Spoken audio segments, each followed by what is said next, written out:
psicóloga Bárbara Koschmidt alerta que a depressão é uma perturbação mental caracterizada pela ansiedade e pela melancolia. Embora muitos não a enxergam como doença, esse tipo de transtorno emocional cresce em todo o mundo e atinge cerca de 11,5 milhões de brasileiros, o que deixa o país na liderança de maior registro de casos da América Latina, segundo dados divulgados pela Organização Mundial da Saúde, a OMS. De acordo com a psicóloga, os preconceitos e estigmas enraizados ao transtorno psicológico colaboram para a evolução da doença, já que muitas vezes o problema é mal interpretado, encarado como uma simples tristeza ou preocupação momentânea. O assunto é tão sério que muitas vezes o tratamento requer o uso de medicamentos prescritos por um psiquiatra.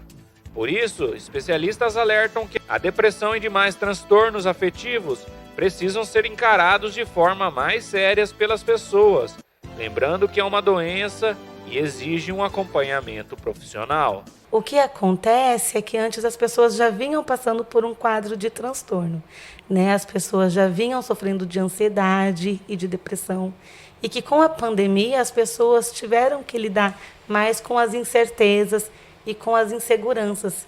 Então, os sintomas de ansiedade ficou maior, os sintomas depressivos ficaram maior, porque a pessoa ficou mais isolada e antes ela tinha o válvula de escape, que era o trabalho, eram as viagens, então isso tudo eram válvulas de escape.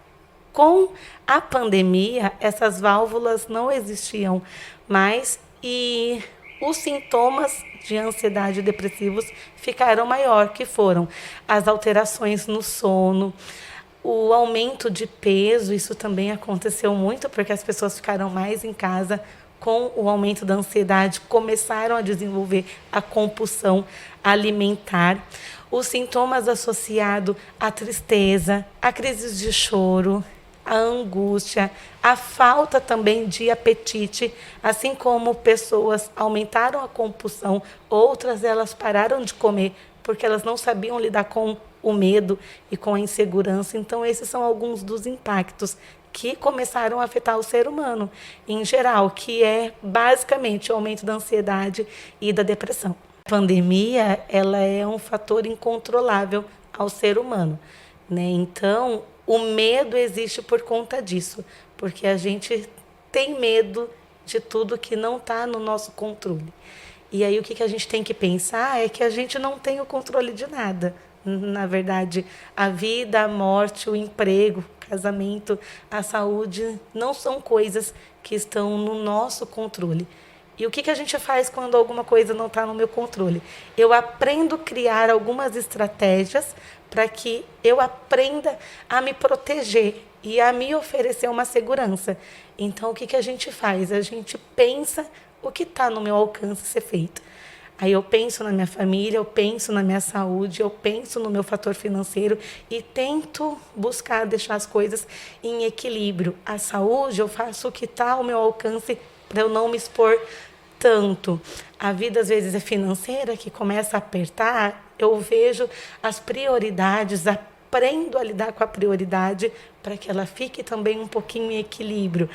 Às vezes, a vida em casa com meus filhos, com meu esposo, eu vejo que dá para ser feito para ter um tempo de qualidade melhor, para que isso gere maior equilíbrio.